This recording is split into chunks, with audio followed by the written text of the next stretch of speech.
Okay dear students, good evening. Today I have been late for 5 minutes क्योंकि थोड़ा English medium वाले students वो class में थोड़ा सा लेट हो गया था। कोई नहीं, चलिए पहले मैं तो क्वेश्चन ही करता हूँ, कुछ भी कटौती नहीं करता। 1904 में क्रांतिकारियों की गुप्त सभा अभिनव भारत का गठन किसने किया था? जल्दी, बी फास्ट माय स्टूडेंट्स, समय कम है, काम ज़्यादा है। मिस्टर अंकुर पूछिए उनसे।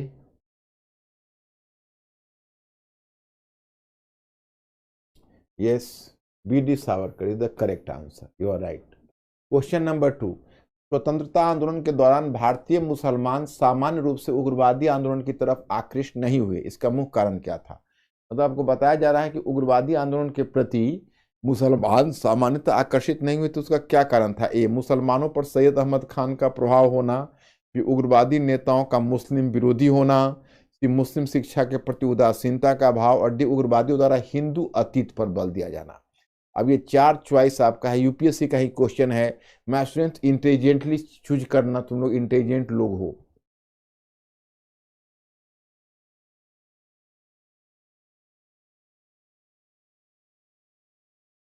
Yes, they are correct. मुझे लग रहा था स्टूडेंट्स ब्रिलियंट है, पकड़ लेंगे। क्वेश्चन नंबर 2, निम्नलिखित घटनाओं को बढ़ते हुए कालक्रम में सजाइए। एक, अनुशीलन समिति की स्थापना। दूसरा, अलीपुर षड्यंत्र केस। तीसरा, गदर पार्टी की स्थापना। अब मैं स्टूडेंट्स इसको कोड जरा सा मिलाइए तो जल्दी।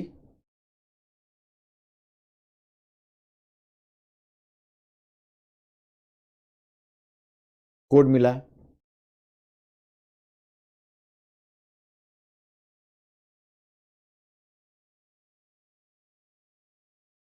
B fast mister Ankur, inform me.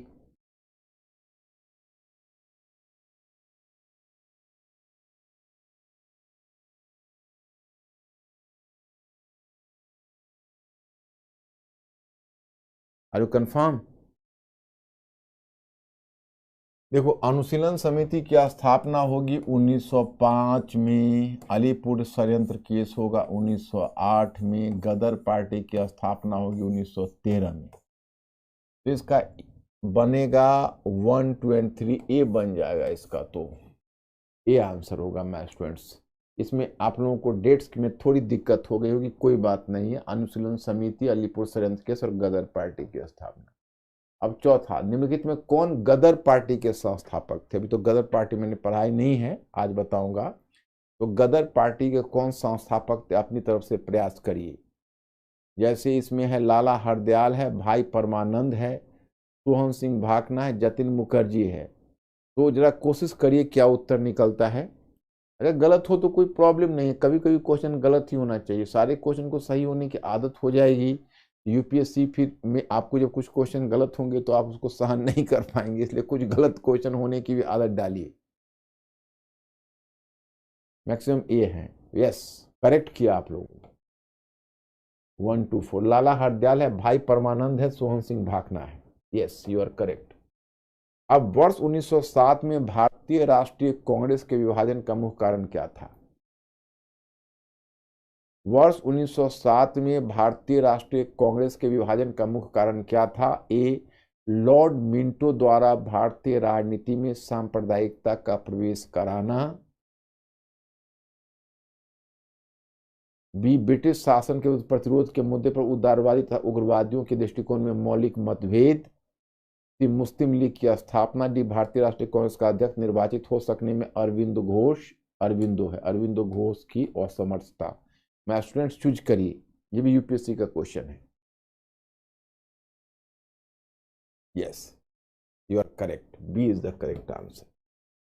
B is the correct answer. Yes my students, you have solved at least 4 questions out of 5. Possibly in one question you have committed some mistake, but some of you might have solved all the 5 to 5 questions, I think, some of them. Is it? Okay, good. Very well performance. अब हम आते हैं जहां पर हमने छोड़ा हुआ था आपके बहस को, वहीं से आगे बढ़ते हैं। देखिए, अब हमने भारतीय राष्ट्रीय आंदोलन में राष्ट्रवाद की प्रगति में हमने होम रूल आंदोलन, यही आपको बताया था कि एक होम रूल आंदोलन है, क्रांतिकारी राष्ट्रवाद है, और युवा वर्ग में जागृति है और किसानों में जागृति है, संप्रदायवाद की प्रगति है। तो आप लोगों ने यहाँ पर भारतीय राष्ट्र प्रथम विश्व युद्ध का प्रभाव में देखा कि प्रथम विश्व युद्ध ने भारतीय राष्ट्रीय आंदोलन को अपने ढंग से प्रोत्साहन दिया। प्रथम विश्व युद्ध में आपको सूचना यह मिलेगी, इस युद्ध के दरमियान पहले तो आयरलैंड से होम रूल लीग की मैं होम रूल आंदोलन तो मैंने पिछले क्लास में आपको डिस्कस कर दिया था कि कैसे तिलक और श्रीमती एनी बेसेंट ने अलग अलग होम रूल बनाया और इस आंदोलन को आगे बढ़ाया। फिर दूसरी चीज आती है इसमें, वह मैंने आपको बताया था होम रूल आंदोलन के अलावा गदर आंदोलन। अब ये गदर आंदोलन क्या था? तो क्रांतिकारी राष्ट्रवाद, देखो प्रथम विश्व युद्ध के समय एक बार क्रांतिकारी राष्ट्रवाद का पुनरुत्थान हुआ। पुनरुत्थान होने की वजह यह थी कि देखिए, जब फर्स्ट वर्ल्ड वॉर शुरू हुआ तो इधर ब्रिटिश का ध्यान आंतरिक बातों से बाह्य बातों की ओर चला गया। तो भारत के अंदर जो पुलिस थी उसका भी ऑब्जर्वेशन थोड़ा कम हो गया, क्योंकि युद्ध के माहौल में अब बाहर की तरफ ब्रिटिश का ध्यान ज्यादा था। और फिर यह भी हुआ कि चूंकि ब्रिटिश सेना बाहरी बॉर्डर पर चली गई तो अंदर में उनका आंतरिक दबाव थोड़ा कम हुआ क्रांतिकारियों पर से। इतना ही नहीं, बल्कि फर्स्ट वर्ल्ड वॉर के समय ब्रिटिश के बहुत सारे शत्रु राष्ट्र खड़े हो गए। तो अब क्रांतिकारियों को ऐसा लगने लगा कि शत्रु राष्ट्र से हमें सहायता मिल सकती है। तो शत्रु राष्ट्र से सहायता मिलने की उम्मीद उन्हें लगी। जैसे अफगानिस्तान से ब्रिटिश की, हाँ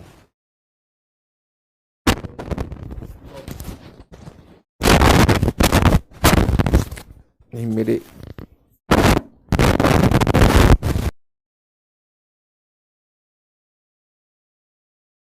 तुम्हारे कान में तो आवाज आ रही है।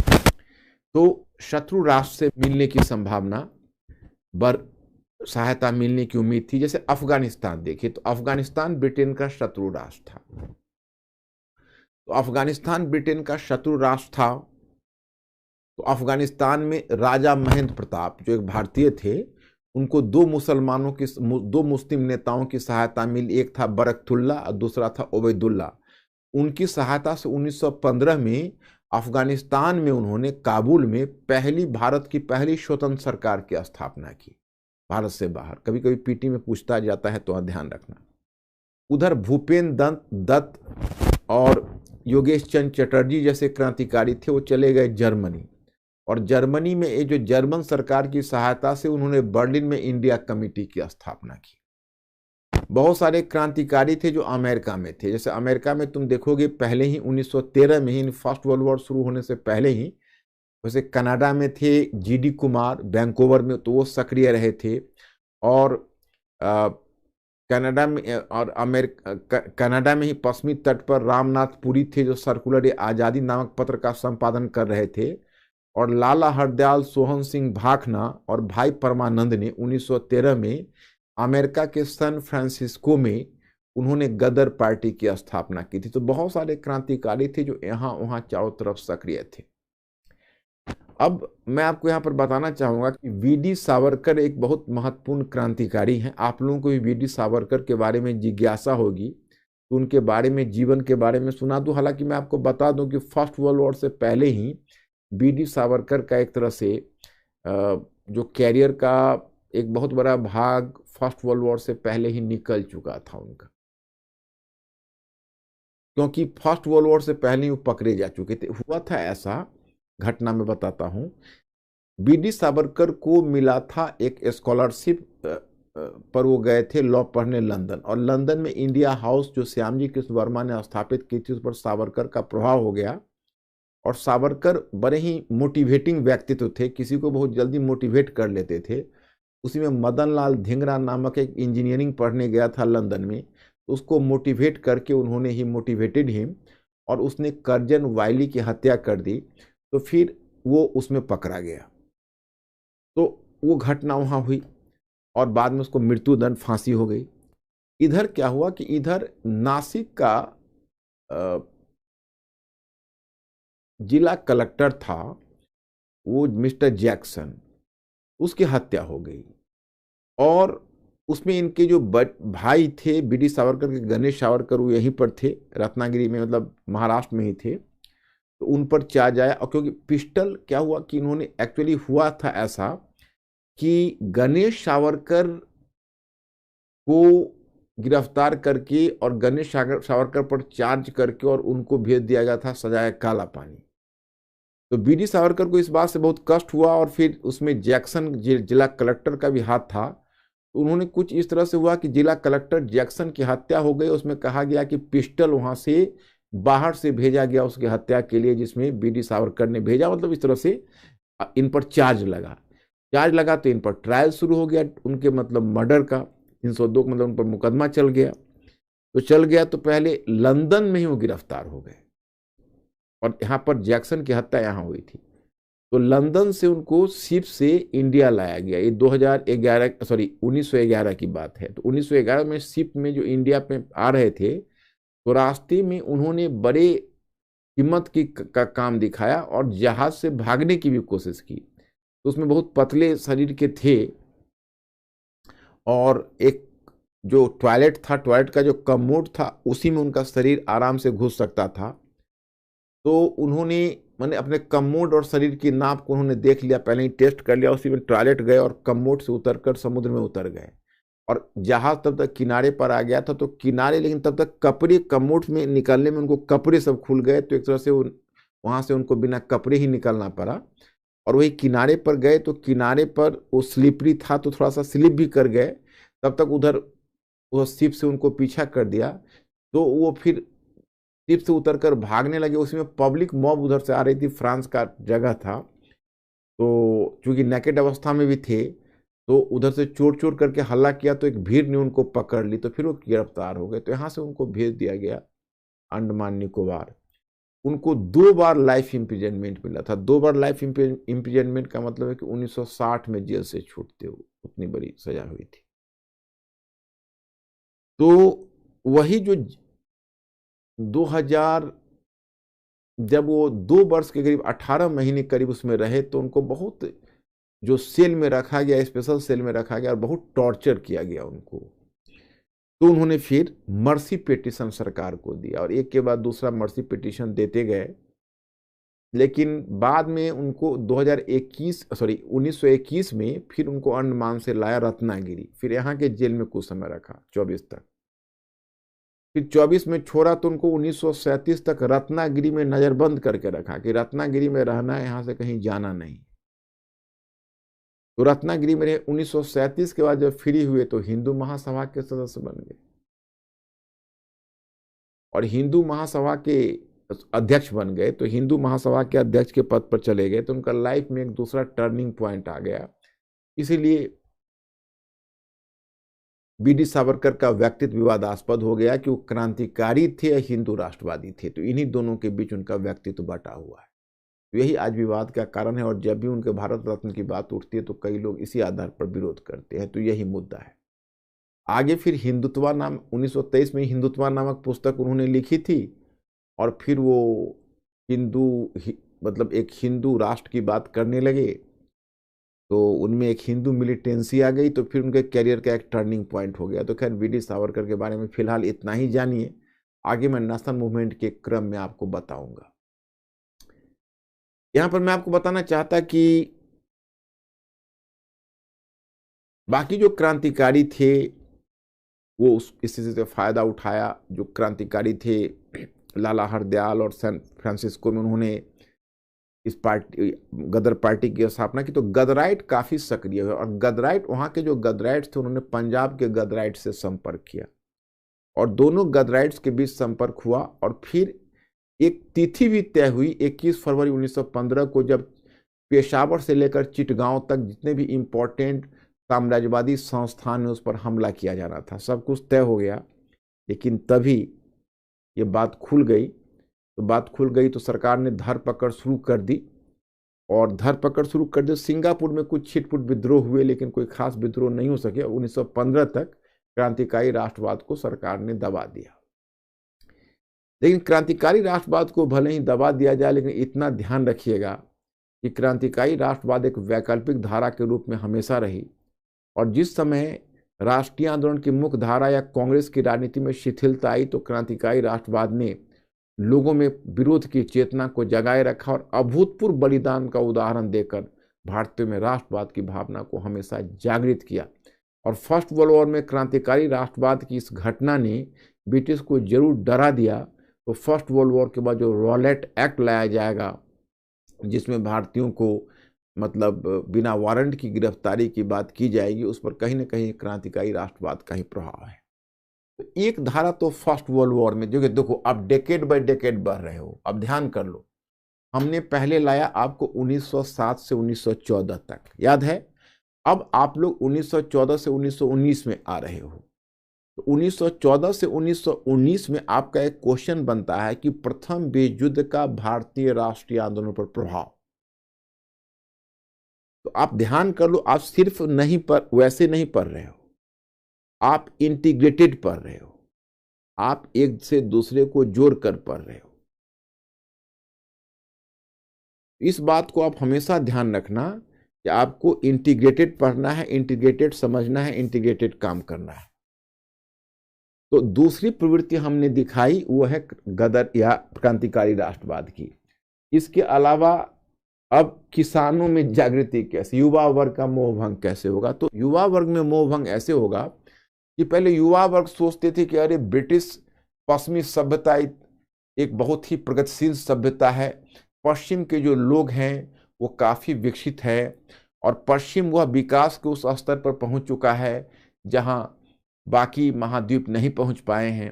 लेकिन जब प्रथम विश्व युद्ध के मध्य जब उन्होंने देखा कि इंसान इंसान को मार रहा है, एक दूसरे के विरुद्ध केवल गोलियां ही नहीं चल रही, लोग ही नहीं मर रहे, बल्कि एक दूसरे के विरुद्ध रासायनिक हथियार और जैविक हथियार तक उपयोग किए जा रहे हैं, युवा वर्ग में एक मोह भंग की स्थिति आई।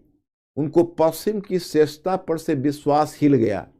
पश्चिमी सभ्यता पर जो उनको भरोसा था कि भाई पश्चिमी सभ्यता एक प्रगतिशील सभ्यता है, वो कहीं ना कहीं मतलब the western civilization is a developed civilization, so their respect for the western civilization was simply faded out, and their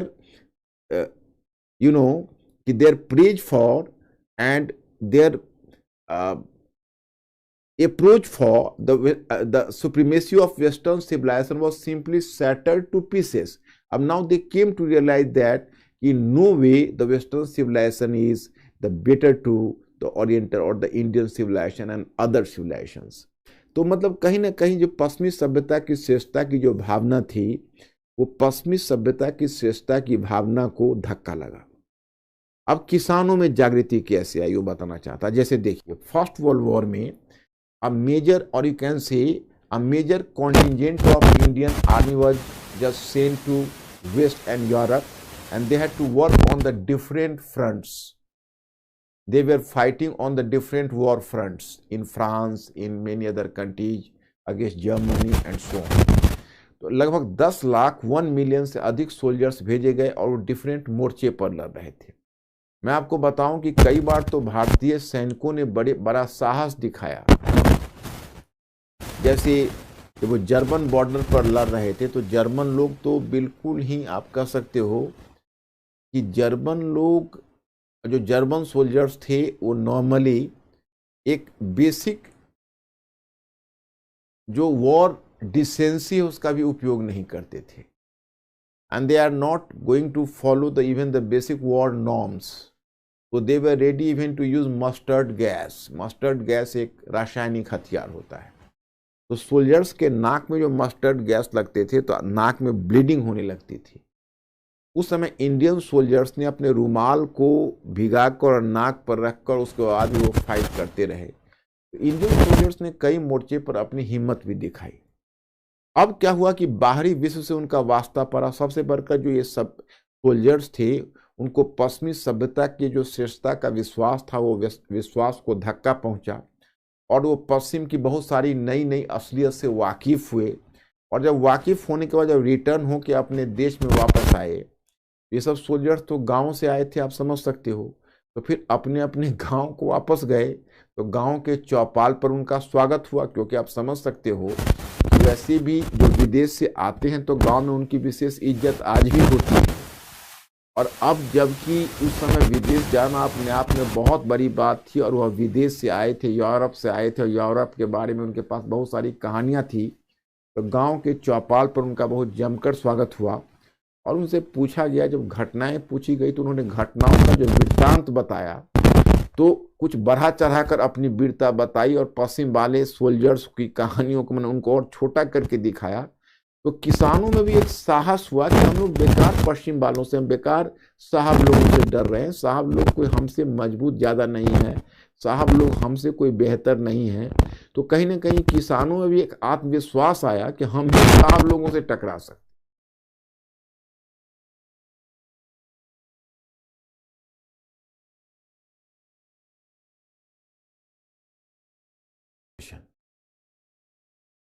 अब साउंड ठीक है?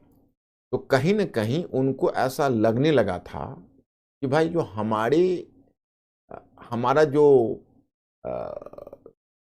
हम पश्चिम वालों से किसी मुद्दे पर कम नहीं है। तो किसानों में एक जागृति की भावना आई, और इसका सबसे बड़ा प्रमाण मिलेगा कि प्रथम विश्व युद्ध के शीघ्र बाद बहुत सारे प्रांतों में किसान सभाएं बनने लगी। यूपी किसान सभा, बिहार किसान सभा, ये सब किसान सभाएं बनने लगी, और दो चार किसान आंदोलन हुए। मैं आपको बताऊं कि वो किसान आंदोलन तुम देखोगे तो उसमें तुमको पता चलेगा कि किसानों में जैसे यही समय है जो आप देखोगे कि किसानों में अभी अभी फिलहाल इतना ही जानो, किसानों में जागृति आई और उनमें एकता आई। आंदोलन के बारे में 1920 के बाद बताऊंगा।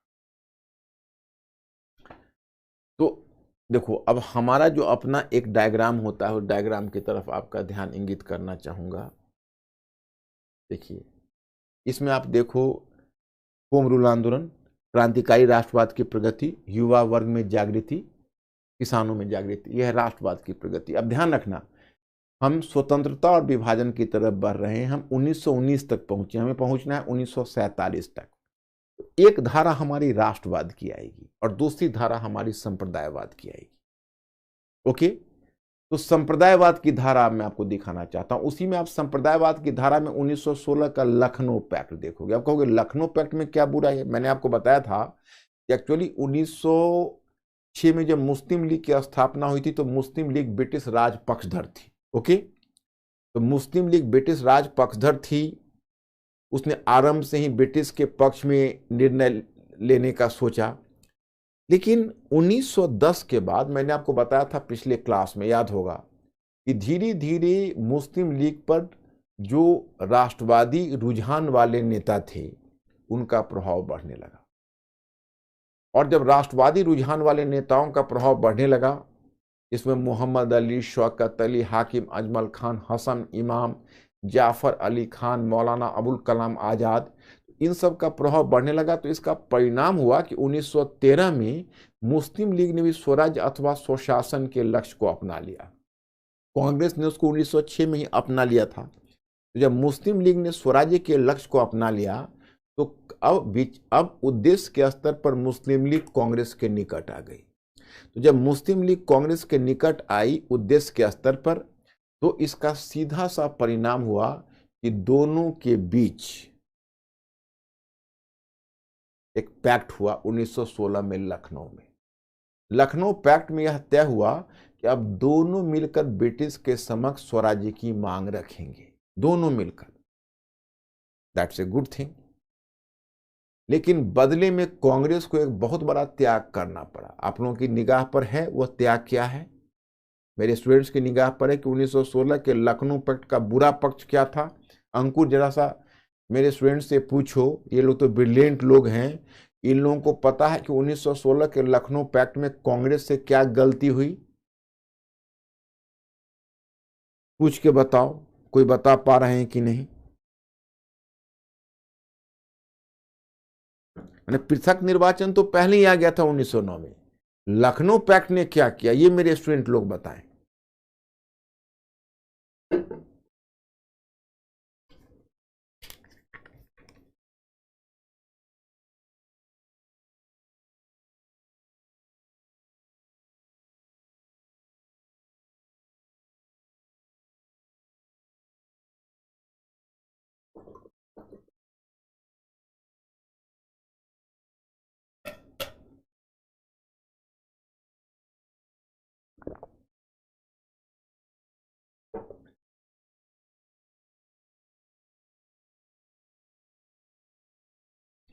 हाँ, तो मेरे स्टूडेंट लोग क्या बोलते हैं, अब क्या आ गया? नो, पृथक निर्वाचन। मेंटली अलर्ट हो जाओ, तुम लोग मेरी बात सुनो, कुछ जरूर आ रहा होगा। इतने सारे स्टूडेंट्स उत्तर देने की कोशिश कर रहे हैं। अंकुर, हाँ, बस बस बस बस, तुम केवल पृथक निर्वाचन आधा बोले ना, तुमको पूरा बोलना चाहिए। मुझे लगा कि मेरे स्टूडेंट ब्रिलियंट जवाब जरूर देंगे। देखो, पृथक निर्वाचन 1909 के अधिनियम में लाया गया था जरूर, लेकिन कांग्रेस ने उसे मान्यता नहीं दी थी, कांग्रेस ने उसे स्वीकार नहीं किया, तो उसका पोजीशन तो वैध नहीं हुआ था। लेकिन कांग्रेस ने यहां पर अल्पकाल के लाभ के लिए दीर्घकाल के घाटे का सौदा तय कर लिया। मुस्लिम लीग का समर्थन पाने के लिए कांग्रेस ने पृथक निर्वाचन को स्वीकार कर लिया, और जब कांग्रेस ने पृथक निर्वाचन को स्वीकार किया, इसका मतलब है कि कांग्रेस ने पृथक निर्वाचन को वैधता दे दी। इससे आगे चलकर मुस्लिम संप्रदायवाद को और भी शह मिल गई। तो मैं स्टूडेंट्स, 1916 का लखनऊ पैक्ट एक तरह से मुस्लिम संप्रदायवाद का प्रेरक भी बन गया, इसलिए संप्रदायवाद की प्रगति वाले में हमने दिया है। तो ये हुआ आपके फर्स्ट वर्ल्ड वॉर का 1914 से 1919 का जो प्रभाव है, वो डेवलपमेंट संपन्न हुआ। अब आगे देखते हैं कि आगे आपका क्या है।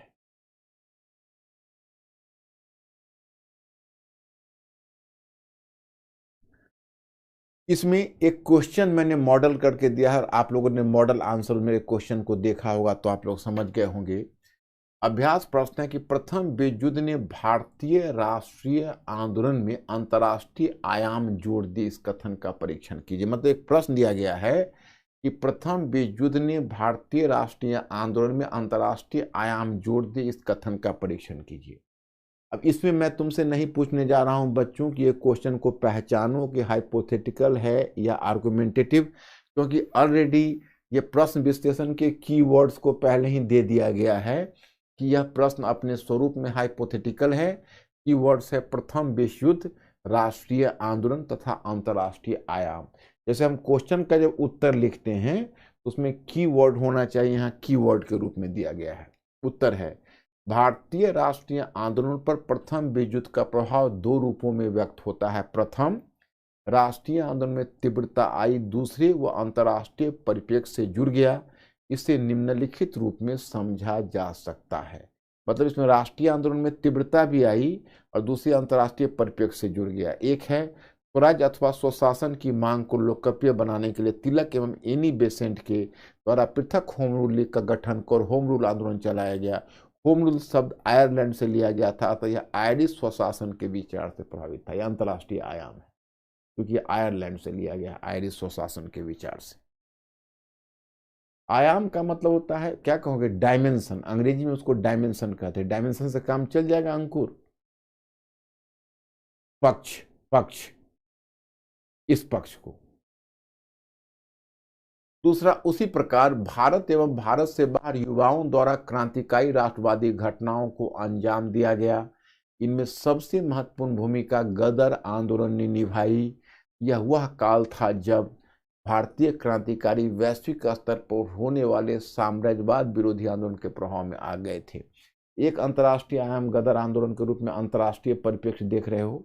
नेक्स्ट वन, युद्ध। हाँ, अच्छा अच्छा अच्छा, हम अभी कर देते हैं 1919 का, इसको कर लेने दो, वो उससे थोड़ा अलग पड़ जाता है। युद्ध के बाद गांधी जी द्वारा रॉलेट सत्याग्रह आंदोलन का संचालन किया गया। रॉलेट सत्याग्रह आंदोलन भी कहीं न कहीं वैश्विक स्तर पर होने वाले साम्राज्यवाद विरोधी आंदोलन से प्रेरित था। तो जो रॉलेट सत्याग्रह आंदोलन, वो भी कहीं न कहीं वैश्विक स्तर पर होने वाले साम्राज्यवाद विरोधी आंदोलन से प्रेरित था। अंत में प्रथम विश्व युद्ध के मध्य ऑटोमन खलीफा का मुद्दा उभरा, जो आगे खिलाफत आंदोलन का आधार बना। ये फर्स्ट वर्ल्ड वॉर के समय ही ऑटोमन खलीफा का मुद्दा उभरेगा। मैं बताऊंगा ऑटोमन खलीफा क्या है, ये मैं आपको असहयोग आंदोलन से पहले फर्स्ट वर्ल्ड वॉर का परिप्रेक्ष्य बताऊंगा कि कैसे ऑटोमन खलीफा का मुद्दा अंत में खिलाफत का मुद्दा बन गया। इसकी कहानी बतानी पड़ेगी।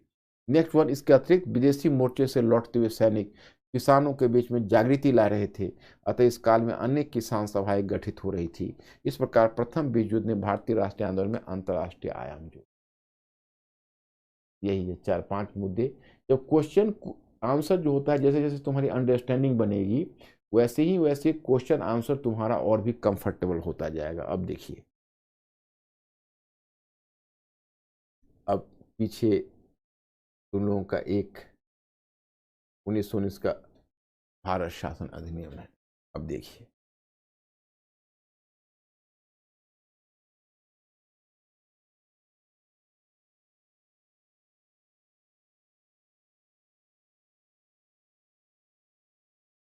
अब मैं आप लोगों को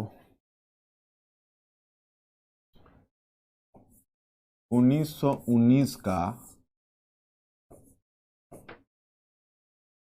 भारत शासन अधिनियम, आप लोग समझना मेरी बात को गौर से, यहाँ पर बोर्ड पर देखना और आराम से समझना। भारत शासन अधिनियम, ओके। अब यहाँ पर केंद्रीय सरकार होगा, केंद्रीय सरकार तो वायसराय होगा,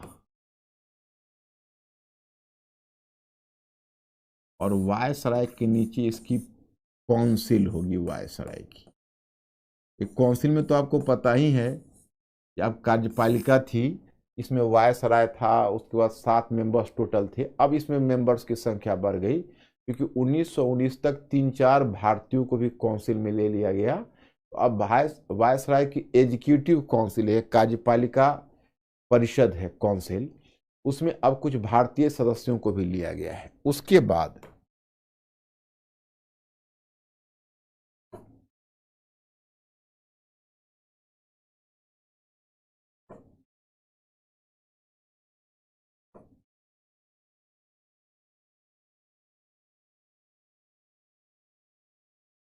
विधानमंडल, तो 1919 में, जैसे 1909 तक तुमने देखा विधानमंडल में एक ही सदन है, अब 1919 में विधानमंडल में 2 सदन हो गए।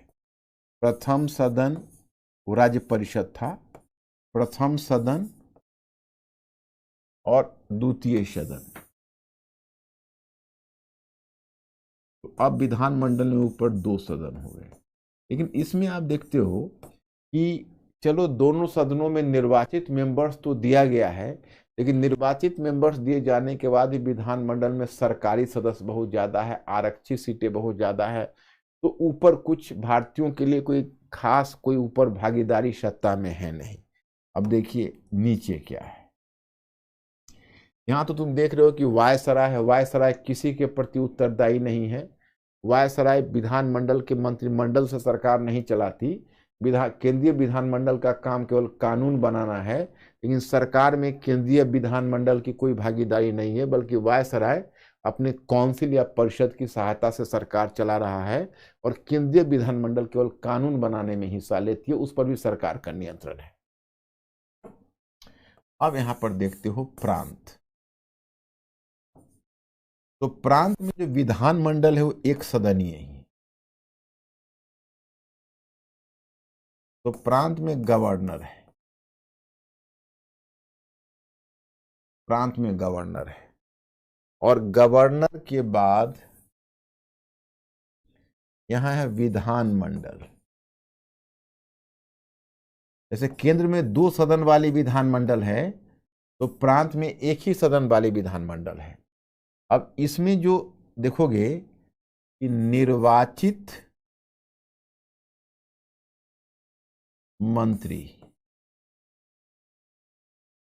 और यहां जो पद्धति प्रांत में स्थापित हुई है उसको कहते हैं द्वैध शासन। द्वैध शासन क्या है मैं बताता हूं। देखो पहली बात यह देखो, थोड़ा सा कॉम्प्लिकेटेड है, लेकिन थोड़ा सा आप लोग अगर दिमाग दे देंगे तो ये बिल्कुल क्लियर हो जाएगा, कहीं कोई प्रॉब्लम नहीं होगा। जैसे 1919 के अधिनियम में, जो 1919 का जो भारत सरकार अधिनियम है, उसमें चाहे भारत शासन अधिनियम, उसमें पहली बार 3 स्पष्ट सूचियां बनी, केंद्र, प्रांत, केंद्रीय सूची, प्रांतीय सूची और विभाजित सूची, 3 सूचियां बनी। मतलब शक्ति का विभाजन केंद्र और प्रांत के बीच आपको स्पष्ट रूप से 1919 के अधिनियम में देखने को मिलता है, जिसमें केंद्रीय सूची बनी, प्रांतीय सूची बनी और विभाजित सूची बनी। तो हम यहां पर देते हैं आपको शक्ति का मतलब शक्ति का विभाजन, शक्ति का विभाजन।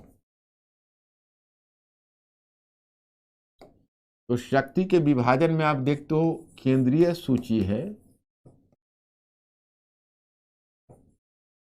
और ये प्रांतीय सूची है और बीच में विभाजित सूची भी है। जैसे आज समवर्ती सूची है तो बीच में विभाजित सूची भी है। तो अब क्या है, केंद्रीय सूची को भी आप भूल जाइए, विभाजित सूची को भी आप भूल जाइए। प्रांतीय सूची में जो विषय दिए गए हैं, मेरी बात को गौर से सुनना, प्रांतीय सूची में जो विषय दिए गए हैं उनको दो भाग में बांट दिया गया। आरक्षित विषय,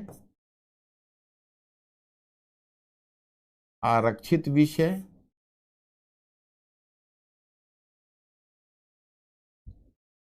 इनको दो भाग में बांट दिया गया, आरक्षित विषय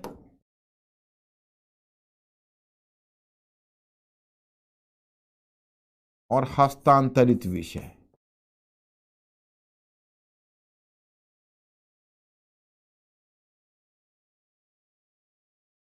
इन्हें दो भाग में बांट दिया गया, आरक्षित विषय और हस्तांतरित विषय। अब देखिए क्या खेल हो रहा है। जैसे 1919 के अधिनियम में, जब आपको याद होगा कि जब 1917 में ही 1919 के अधिनियम का जब जो प्रस्तावना थी उसमें कहा गया था कि भारत में ब्रिटिश शासन का उद्देश्य स्वशासन का विस्तार करना है या स्वशासी संस्थाओं का विस्तार करना है।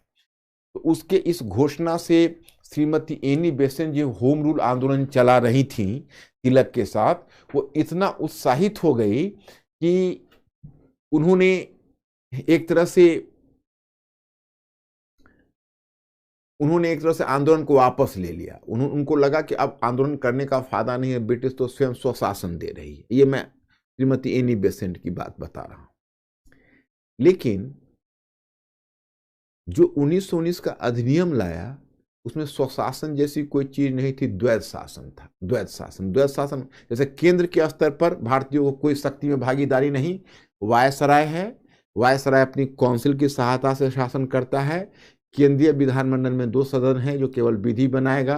केंद्रीय विधानमंडल में सरकार का बहुत जोरदार है, बहुत प्रभाव है, क्योंकि उसमें सरकारी सदस्य हैं, मनोनीत सदस्य हैं और अलग अलग आरक्षित सदस्य हैं।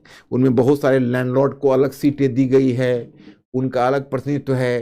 तो इन सब कारणों से मताधिकार का विस्तार 65 लाख लोगों को मताधिकार दिया गया, लेकिन शहरी बुद्धिजीवियों की तुलना में जमींदारों को ज्यादा मताधिकार दिया गया। तो सरकार ने अपनी सुरक्षा केंद्र में पूरी तरह ली हुई है। पहली बार प्रांत में कह रहा है कि प्रांत में हम द्वैत शासन स्थापित कर रहे हैं और पहली बार भारतीयों को कुछ शक्ति देंगे। भाई क्या शक्ति देंगे, देखिए। तो 3 सूचियां थी, केंद्रीय सूची, विभाजित सूची और प्रांतीय सूची। तो प्रांतीय सूचियों को भी उन्होंने बांट दिया 2 भाग में।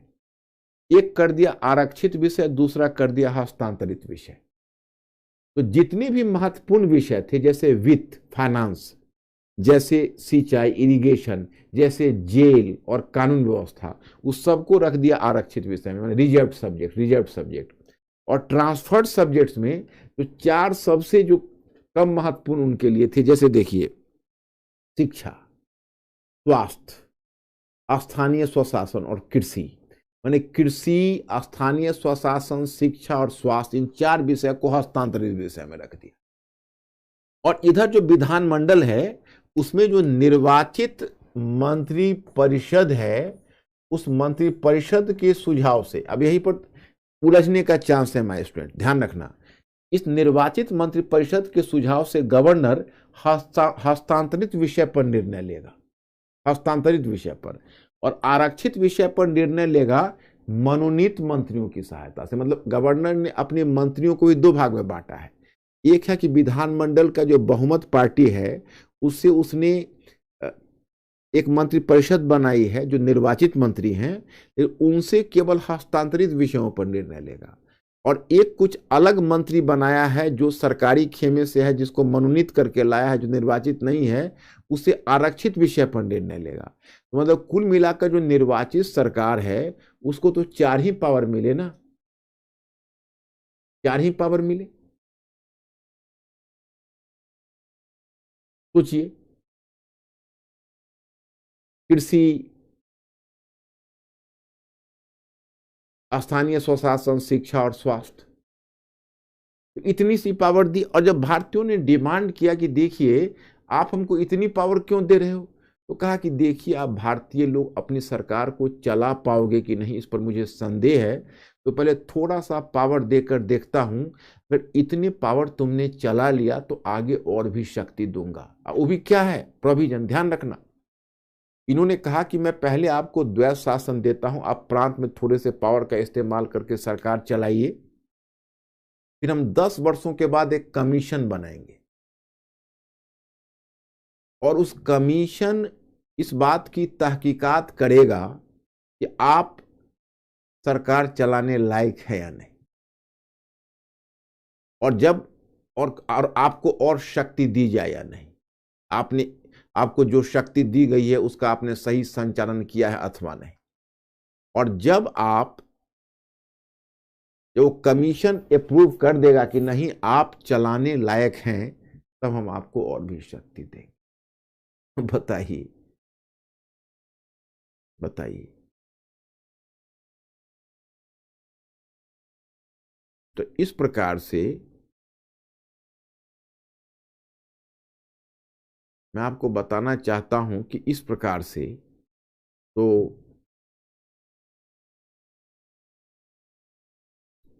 मतलब इट वॉज क्वाइट फ्रस्ट्रेटिंग, और इतनी ही शक्ति दी गई। और वही 10 वर्ष के बाद इसी की जांच के उन्होंने साइमन कमीशन स्थापित किया था कि द्वैध शासन को भारतीय चला पाए या नहीं, जो भारतीयों ने पूरे भारतवर्ष में उसका विरोध किया, जिसकी चर्चा हम लोग आगे करेंगे। तो पहले अंकुर, पहले पूछो मेरे स्टूडेंट से द्वैध शासन समझ गए या नहीं, क्योंकि मैं तो कम्युनिकेशन में संवाद स्थापित करने में विश्वास करता हूं, डायरेक्ट संवाद चाहता हूं। अब दे विल जस्ट इंश्योर मी कि उन लोगों ने द्वैध शासन डायर की समझ लिया है अथवा नहीं।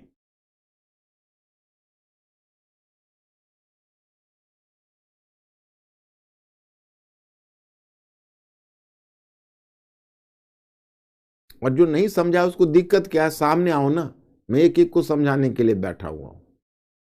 जो नहीं समझा है, क्यों नहीं समझा है, देखो फिर मैं एक बार रिपीट कर रहा हूं। पहले पूरे जो केंद्र है और राज्य है, अरे अभी भी तुम 3 सूची है उसको तो समझते होगे, संविधान की इतनी बातें तो जानते होगे, अभी तो पॉलिटी पढ़ भी रहे हो, लेकिन अभी शायद अभी वहां नहीं पहुंचे होगे टॉपिक पर।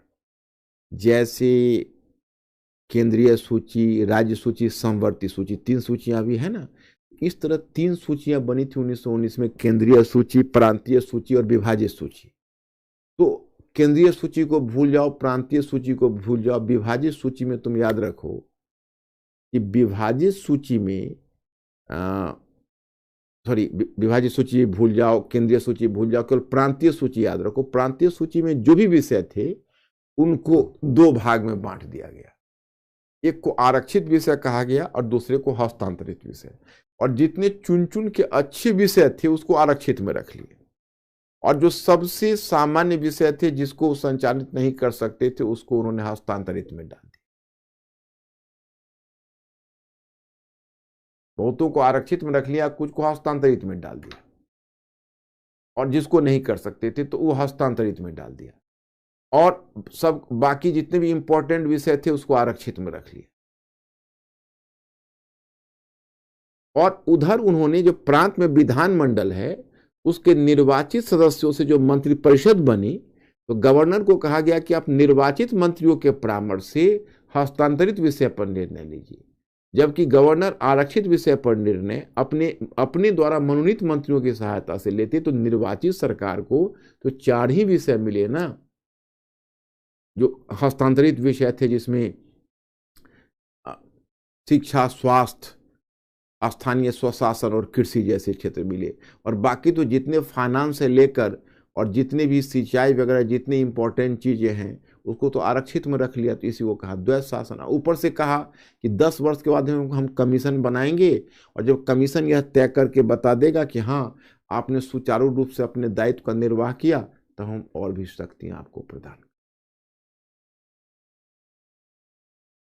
वही साइमन कमीशन। तो अंकुर, अब तो ये लोग एश्योर हो गए होंगे क्या स्थिति है मेरे स्टूडेंट लोगों की, समझ गए द्वैत शासन।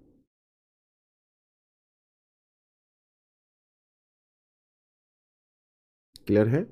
ओके। तो कुल मिलाकर जो 1919 का अधिनियम भरमाने वाला है, 65 लाख लोगों को मताधिकार मिला, लेकिन जानबूझ के जमींदारों को ज्यादा मताधिकार दिया, और जो मध्यवर्गीय बुद्धिजीवी है उनको कम मताधिकार दिया।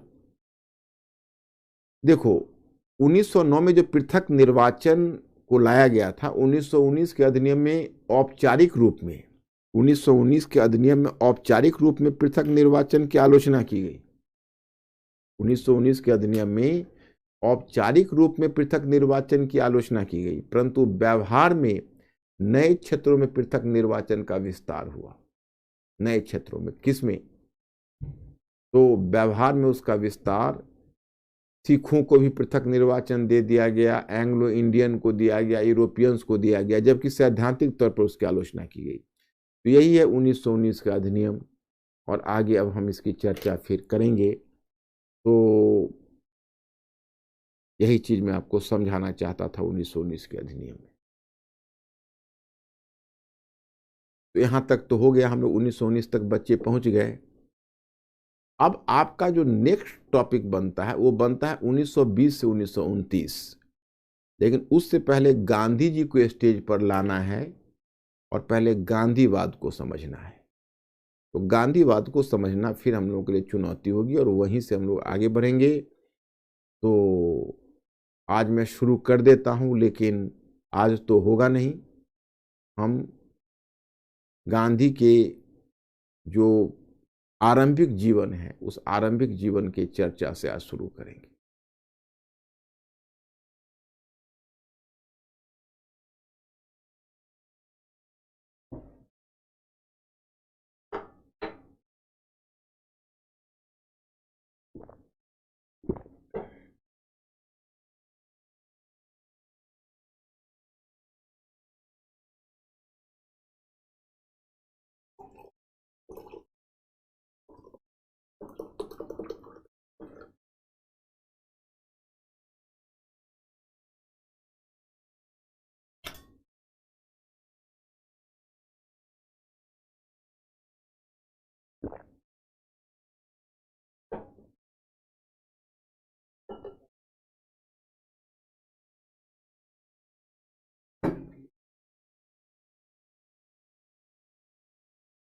अच्छा अच्छा। ओहो हो। ठीक है।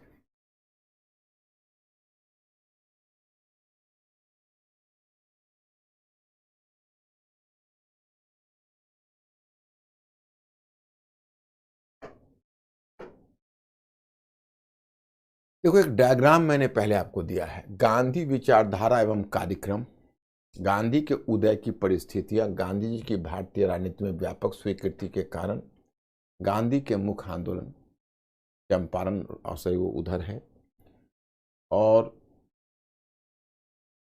विशिष्ट विचारधारा विशिष्ट कार्यक्रम, भारतीय एवं विश्व राजनीति में गांधी जी का योगदान एवं विरासत, और गांधी जी के विचारों का महत्व, गांधीवादी राजनीति में क्षेत्रीय आंदोलन 1917 से 18, रॉलेट सत्याग्रह आंदोलन 1919।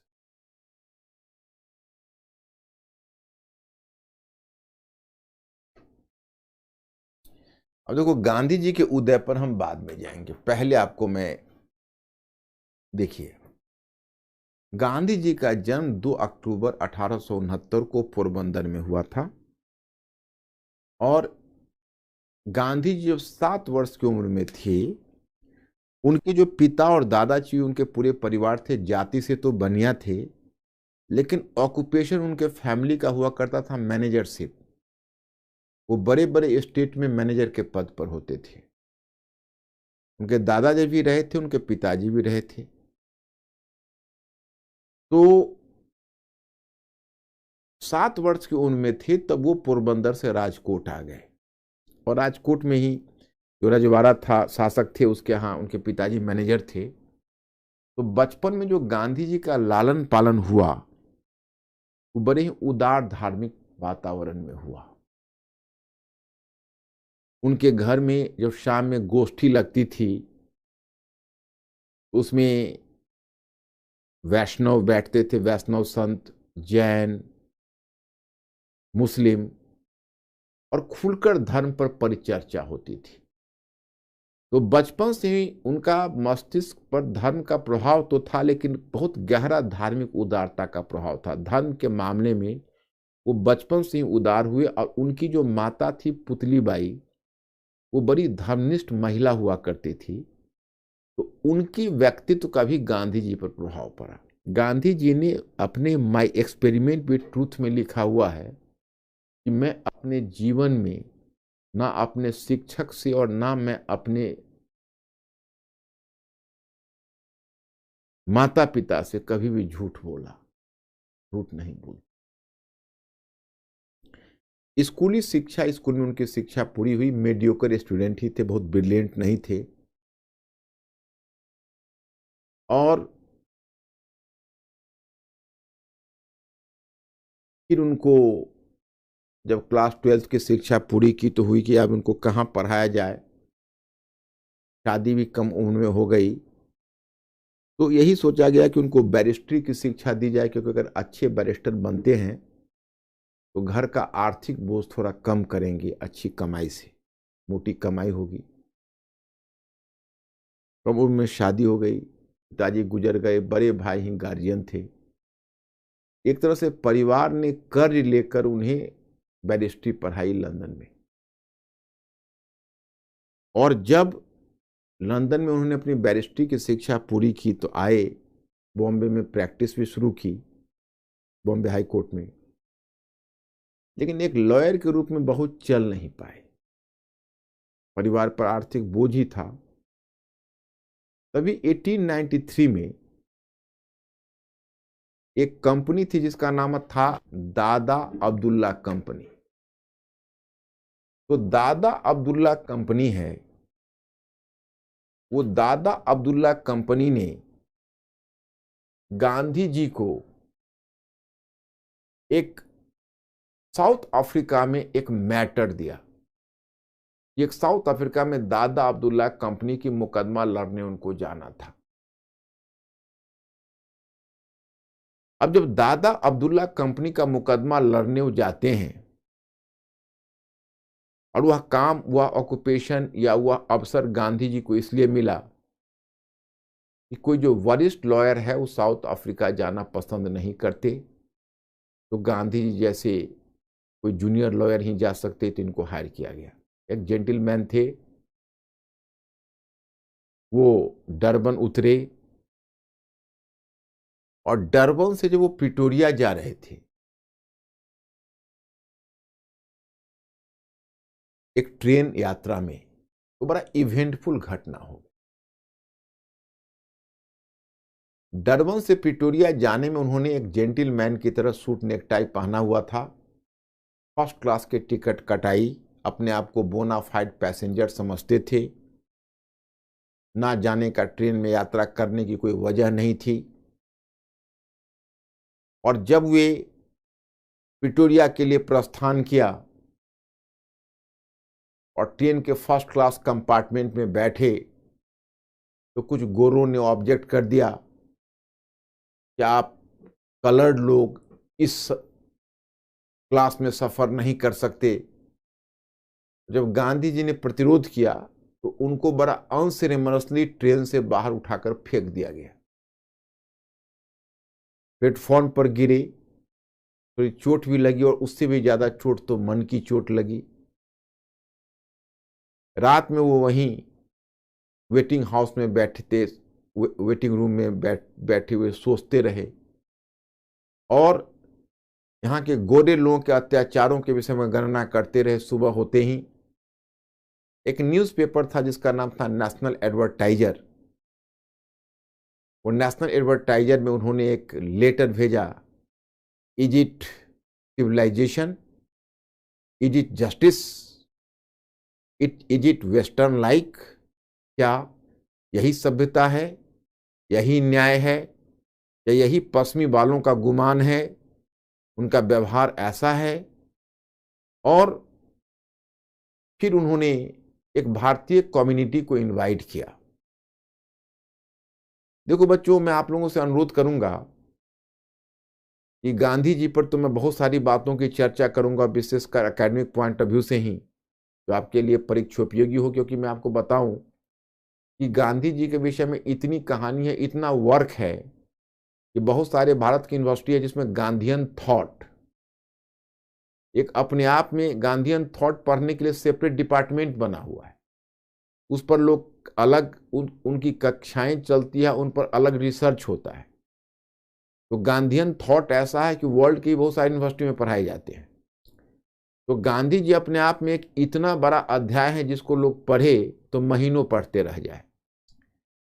और फिर गांधी जी फिलोसफी के भी विषय हैं, सोशियोलॉजी के भी विषय हैं, हिस्ट्री के भी विषय हैं। गांधी जी नीति शास्त्र के ही विषय हैं, गांधी जी राजनीतिक शास्त्र के ही विषय हैं। तो गांधी जी पर जितना भी पढ़ा जाए वो कम है। लेकिन मैं स्टूडेंट्स, यहां पर हमारा लिमिटेशंस यह होगा कि हम हिस्ट्री के पॉइंट ऑफ व्यू से आपके क्वेश्चंस गांधी जी पर कैसे बनते हैं, उसके आधार पर मैं गांधी जी के बारे में आपको ट्रेन करना चाहूंगा। तो मैं कहानी इसलिए बताना चाहता कि कम से कम आपको उसमें एक जिज्ञासा सी हो जाए, क्योंकि हम लोगों का क्वेश्चन बनता है गांधी जी का भारत में आने के बाद। गांधी जी के साउथ अफ्रीका के लाइफ के बारे में हमारा प्रश्न नहीं बनता है। मतलब भारत में जो गांधी जी आते हैं तो उसके बाद ही वो हम लोगों के विचार का विषय होता है। तो मैं आपको बताना चाहता हूं कि उन्होंने नेशनल, हाँ, तुम लोग को मैं एक सजेशन दे रहा था, उसको मानना। कभी भी जिस दिन फुर्सत मिले, संडे को फुर्सत मिले, सैटरडे को भी फुर्सत होती है तुम लोगों को, उस दिन जब भी मौका मिले, रिचर्ड एटनबरो की जो गांधी मूवी है उसको जरूर देखो। कि गांधी जी के पूरे जीवन को समझने का आपको मौका मिलेगा। और सबसे बड़ी चीज है कि इतनी बेहतरीन मूवी बनी है वो, कि रिचर्ड एटनबरो की जो यह मूवी है उस पर, बल्कि मैं तो कहूंगा कि जब भी मौका मिले, रात में मिले, दिन में मिले, अगर एक स्ट्रेच में ना हो तो स्ट्रेच को तोड़ तोड़ कर देखो, तो तुमको नेशनल मूवमेंट के बारे में बहुत कुछ वैसे ही पता चल जाएगा। एक नेचुरल जिज्ञासा होगी। जो विजुअल इमेज होता है उसका एक अलग इंपॉर्टेंस है। बच्चों, वो जो मूवी बनाई है रिचर्ड एटनबरो, और विंग किंग्सले का रोल जो गांधी प्ले किया, उससे बढ़िया रोल प्ले नहीं किया जा सकता। कितने ऑस्कर्स उस मूवी के मिले हुए हैं, उसमें भारतीय आर्टिस्ट भी है। और सबसे बड़ी बात यह है कि वो मूवी इतनी इंपॉर्टेंट मूवी थी, और वो सेंचुरी की मूवी है। हालांकि जब जवाहरलाल नेहरू उसमें थे, उसी समय रिचर्ड एटनबरो ने उनसे विचार विमर्श करके मूवी शुरू की थी, लेकिन मूवी रिलीज हुई बहुत बाद में। जहाँ तक मुझे ध्यान है 88 में आई थी। हम लोग उसमें स्टूडेंट लाइफ में थे, तो हम लोगों ने मूवी देखी थी और बड़ा एक्साइटेड हुए थे मूवी को देखकर। उसका दोनों वर्जन है, ओरिजिनल तो इंग्लिश में है, लेकिन हिंदी वर्जन भी उसका मौजूद है, तो हिंदी वर्जन में भी देख सकते हो। और बहुत कमाल की मूवी, और एक ऐसी मूवी है जिसमें जिस एक्टर को जो भी रोल दिया गया, वो एक्टर ने रोल की मनाही नहीं की। एक साधारण, तुम देखोगे नोआ खाली में जो गांधी जी पड़े हुए हैं, दंगों को रोकने के लिए गए हैं, उसमें जो ओम पुरी जैसा एक्टर, इलस्ट्रियस एक्टर है, उसको एक छोटा सा रोल 2 मिनट का दिया गया, उस रोल को भी वो नहीं छोड़ा है। क्योंकि वो मूवी ऐसी थी कि कोई उस रोल में मना नहीं कर सकता था। तो उसको जरूर देखना आप। तो वहां पर देखोगे कि उन्होंने इंडियन कम्युनिटी की एक बैठक बुलाई, और कस्तूरबा बाई हैं उनकी पत्नी, उन्होंने कुछ महिलाओं को इनवाइट किया है। और गांधी जी ने इतना पैम्पलेट छपवाया हुआ है। क्यों? उसमें केवल ब्लैक कानून, जो ब्लैक लोगों के जो कानून थे, उस कानूनों के बारे में उसकी निंदा करने के लिए उसको उन्होंने छपवाया हुआ है। और जब वो जो लोग आए हैं इंडियन कम्युनिटी के, तो उनको बांटने के लिए कि हम देंगे कि भाई इतना प्रिंटेड जो हमारा जो पैम्पलेट्स है, उस पैम्पलेट्स में कैसे कैसे ब्लैक लोगों के साथ डिस्क्रिमिनेशन होता है, किस प्रकार के कानून बने हुए हैं, उसको दिखाने के लिए लोग आए ही नहीं थे। ब्रिटिश हुकूमत का इतना खौफ, हालांकि कनाडा में ब्रिटिश सरकार ही थी, लेकिन कनाडियन थी वहाँ पर, और एक तरह से समझो तो वो डोमिनियन स्टेटस था, लेकिन था तो ब्रिटिश का ही अंतर्गत। तो इतना खौफ था अधिकारी का कि कोई वहाँ आए नहीं कनाडा में, सॉरी साउथ अफ्रीका में। ये साउथ अफ्रीका का जो गवर्नमेंट था उस पर भी ब्रिटिश ही इम्पैक्ट था, लेकिन वो ब्रिटिश भी थे परंतु उस पर बेसिकली वहाँ के डच लोगों का ज़्यादा इम्पैक्ट था। तो साउथ अफ्रीका में कोई आए नहीं, मतलब उनको मतलब खौफ था, अधिकारियों का इतना खौफ था कि लोगों की भीड़ आई नहीं, और गांधी जी ने अपने आप को बड़ा अकेला महसूस किया। छोटी मोटी भीड़ थी उस समय, जब उससे ज्यादा कहीं पुलिस आ गई कई लॉरियों में, तो गांधी जी को विरोध प्रदर्शन का कोई रास्ता नहीं नजर आया।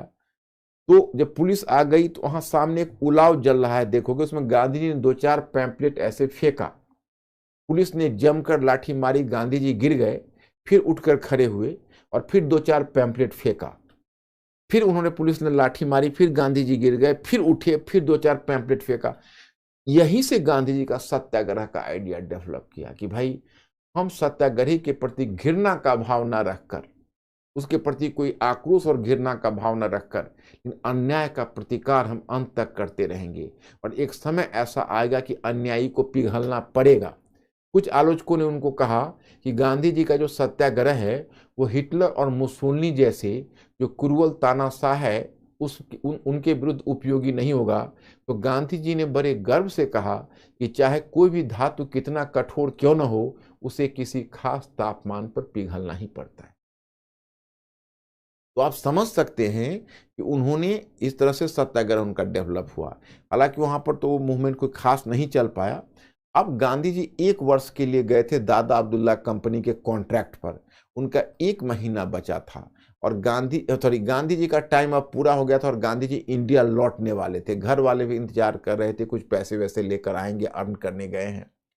तभी मैं बताऊं कि साउथ अफ्रीका में 3 तरह के लोग थे। एक थे जो कुछ साउथ इंडिया से कुछ मुस्लिम व्यापारी गए थे, जो सक्सेसफुल व्यापारी थे और वहां पर व्यापार करते थे।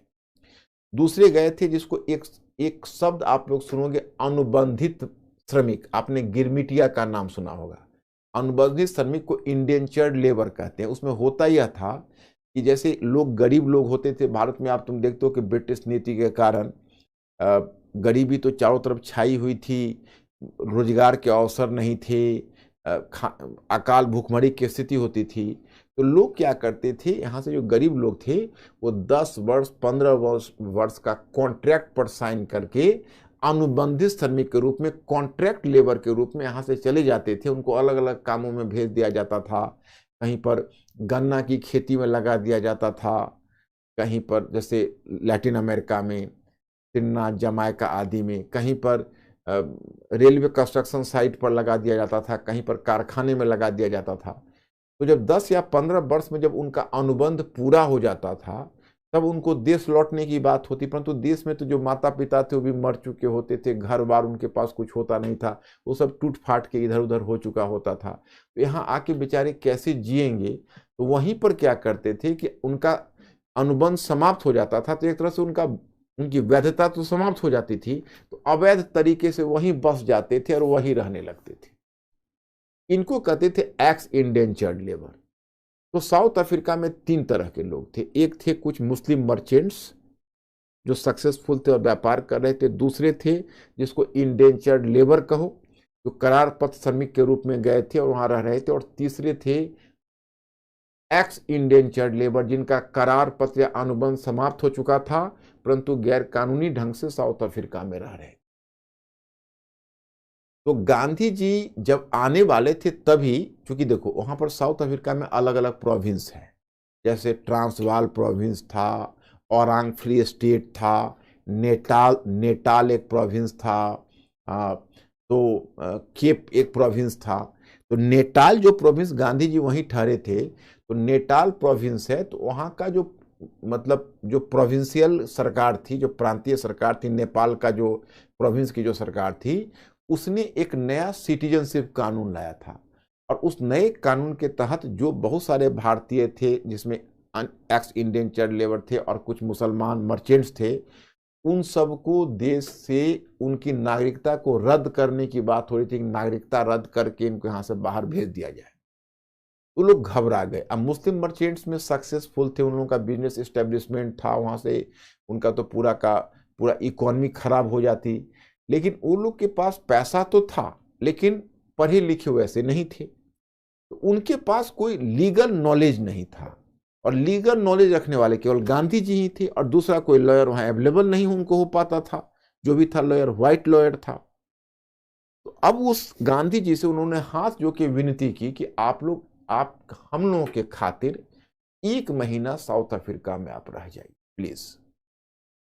अब गांधी जी उनके इस अनुरोध को नहीं टाल सकते थे, तो गांधी जी तैयार हो गए। और वही गांधी जी जो 1893 में गए थे, 1894 में उनका कॉन्ट्रैक्ट पूरा हो रहा था और 1 महीने के लिए रुके, उसी 1 महीने के बजाय वह 20 वर्ष रुक गए और लौटे इंडिया 1915 में। तब उनकी उम्र थी 45 वर्ष। जब वो गए थे तब उनकी उम्र कितनी थी अनुमान करिए, और जब लौटे तब उनकी उम्र कितनी थी? तो 45 वर्ष की उम्र में तब वो लौटे यहां। तो मैं आपको बताना चाहता कि एक्चुअली गांधी जी जब साउथ अफ्रीका में 1 महीने के रुकने के लिए कहा, तो इन्होंने 2 तरह का तरीका अपनाया। जैसे इनका 2 फेज में मूवमेंट चला। एक फेज में मूवमेंट चला 1894 से लेके 1906। तो 1894 से 1906 का उनका पहला फेज है साउथ अफ्रीका का। ये तुम्हारे इस पर क्वेश्चन नहीं बनेगा, ये बस तुम्हारे जिज्ञासा के लिए मैं बता रहा हूं। तो 1894 से 1906 में उन्होंने प्रतिवेदन की राजनीति अपनाई, माने पॉलिटिक्स ऑफ पेटिशंस। पेटिशंस में वो क्या करते थे, तो ब्रिटिश गवर्नमेंट को लंदन में पिटीशन भेजते थे कि देखिए अन्यायपूर्ण कानून है, इसको रद्द करवाइए, क्योंकि उनका भी तो प्रभाव साउथ अफ्रीका पर था। और दूसरा एक पिटीशन भेजते थे, वे भेजते थे पिटीशन साउथ अफ्रीका का सेंट्रल गवर्नमेंट को कि देखिए आपका नेटाल की सरकार ने इतना अन्यायपूर्ण कानून बनाया है, उसको रद्द करवाइए। और तीसरा नेटाल की सरकार को प्रतिवेदन भेजते थे कि देखिए आप इस कानून को रद्द करिए, आपका कानून अन्यायपूर्ण है। तो 1894 से 1906 तक उन्होंने मुख्य रूप से प्रतिवेदन या पिटीशन की राजनीति चलाई। 1906 तक जब बात नहीं बनी, तब गांधी जी ने शुरू किया सत्याग्रह आंदोलन। तो 1906 से 1914 तक सत्याग्रह आंदोलन वहां चलाया, जिसकी चर्चा हम सत्याग्रह क्या है मैं बताऊंगा। तो सत्याग्रह आंदोलन में गांधी जी को सफलता मिली और अंत में साउथ अफ्रीका में नेटाल की सरकार को अपना कानून रद्द करना पड़ा। तो गांधी जी की पूरे विश्व में ख्याति हुई। लेकिन गांधी जी पूरे विश्व विख्यात तो हो गए, लेकिन अपने घर में उनका डिसग्रेस हुआ। उनके बड़े भैया ने, मैं एक पुस्तक में पढ़ा था, जो गांधी जी के बड़े भैया ने कहा कि तुमने परिवार को धोखा दिया है, क्योंकि अब उनको उम्मीद लग रही थी कि वे साउथ अफ्रीका से कुछ अर्निंग करके आएंगे, कुछ पैसे कमा के आएंगे, तो घर के जो कर्ज वर्ज हैं वो कर्ज वर्ज दूर होगा, और जो कर्ज लिया गया था उसमें उनका भी पढ़ाई एक कारण था। लेकिन वो क्या वहां से आते, वो तो देश के खातिर अपने आप को झोंक दिए हुए, देश के खातिर नहीं, उस समय तो मानवता के खातिर झोंके हुए थे साउथ अफ्रीका में। और यहाँ पर घर वाले उनका इंतजार कर रहे हैं, कुछ पैसे लेके गांधी जी लौटेंगे। गांधी जी आए भी तो सीधे 1915 में, 20 वर्षों के बाद। तो दिस इज द केस। तो ये है गांधी साउथ अफ्रीका के। अब 1915 में भारत में आएंगे और कैसे कैसे पॉलिटिक्स भारत में आरंभ करेंगे। गांधी जी का जो मूल्यांकन होता है, तो मूल्यांकन में एक थियरी है, मैं आपसे डिस्कस करना चाहता हूं, उसको कहते हैं actor versus audience theory. Actor versus audience theory क्या कहती है? एक्टर वर्सेस ऑडियंस थियरी यह कहती है कि कौन एक्टर कितना महान है। इसका पैमाना यह नहीं होता कि उसकी एक्टिंग कितनी कुशल है, उसका बड़ा पैमाना यह होता कि उसको पब्लिक सपोर्ट कहां तक मिला है। If they are enjoying the public support, मैंने इस फिल्मी दुनिया में एक पर एक दिग्गज एक्टर हुए, लेकिन सुपर स्टारडम राजेश खन्ना को मिला, फिर अमिताभ बच्चन को मिला, फिर शाहरुख खान को मिला। तो अगर सुपर स्टारडम मिला, ऑडियंस ने उसको एक्सेप्ट किया, तो वो महान है। अब गांधी जी को ऑडियंस ने एक्सेप्ट किया, यह अपने आप में बहुत बड़ी चीज है। और वह ऑडियंस ने, हिंदुस्तान के ऑडियंस ने ही एक्सेप्ट नहीं किया, हिंदुस्तान से बाहर के ऑडियंस ने भी एक्सेप्ट किया। अब समझ सकते हो कि अल्बर्ट आइंस्टाइन जैसा साइंटिस्ट, जिसको मैन ऑफ 20th सेंचुरी की ख्याति मिली, टाइम मैगजीन ने दिया। तो अल्बर्ट आइंस्टाइन ने स्वयं लिखा कि इसके गांधी पहले हकदार थे। और गांधी जी के बारे में अल्बर्ट आइंस्टाइन ने लिखा कि आने वाली पीढ़ी शायद ही कहीं विश्वास करेगी कि हारमास का कोई ऐसा इंसान इस पृथ्वी पर चला होगा। अब इसके साथ हम गांधी जी के बारे में आपको बताएंगे उदय की परिस्थितियां, और जैसे देखो आपने उदय की परिस्थितियां और गांधी जी के उद्भव की परिस्थितियां, इसको हमने डील किया है। फिर गांधी की विशिष्ट विचारधारा क्या है, उनका विचारधारा के बाद कार्यक्रम क्या है,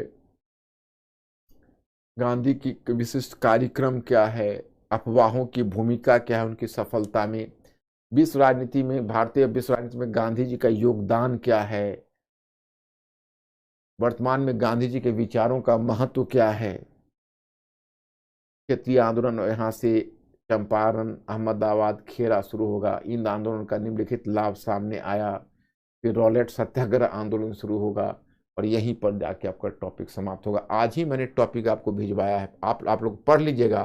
कल मैं आके इसको फिनिश करता हूं और कल शायद आपको 1920 से 1929 का मैटर पहुंच जाए, जिसकी मुझे पूरी उम्मीद है। तो गांधी जी को कल करने के बाद मैं 1920 से फिर आगे बढ़ना शुरू करूंगा। तो आज मैं अगर आप लोगों का ये आज करवाया नहीं है, ये आज मैं कल पर छोड़ा हूं, आज शुरू कर दिया हूं और इसको कल पर मैंने छोड़ा है। और आप लोग तब तक इस मैटर को आज रात में पढ़ लीजिएगा। तो मैं बच्चों, आप इन लोगों को कोई क्वेरीज भी है मिस्टर अंकुर? मतलब क्या? शक्ति की? नीलम तुम क्वेश्चन को थोड़ा क्लियर करो प्लीज, हम क्वेश्चन आपका नहीं समझ पाए। शक्ति की प्रकृति क्या है, मतलब what do you mean by सत्य या शक्ति? मुझे लगता है नीलम कहीं ना कहीं क्वेश्चन में कुछ लोचा है। प्लीज आप दूसरे दिन थोड़ा सा और क्लियर करके क्वेश्चन पूछना। और कोई? तो आज मैं यहीं रुकता हूं, फिर कल मिलता हूं मैं students. Okay, thank you very much.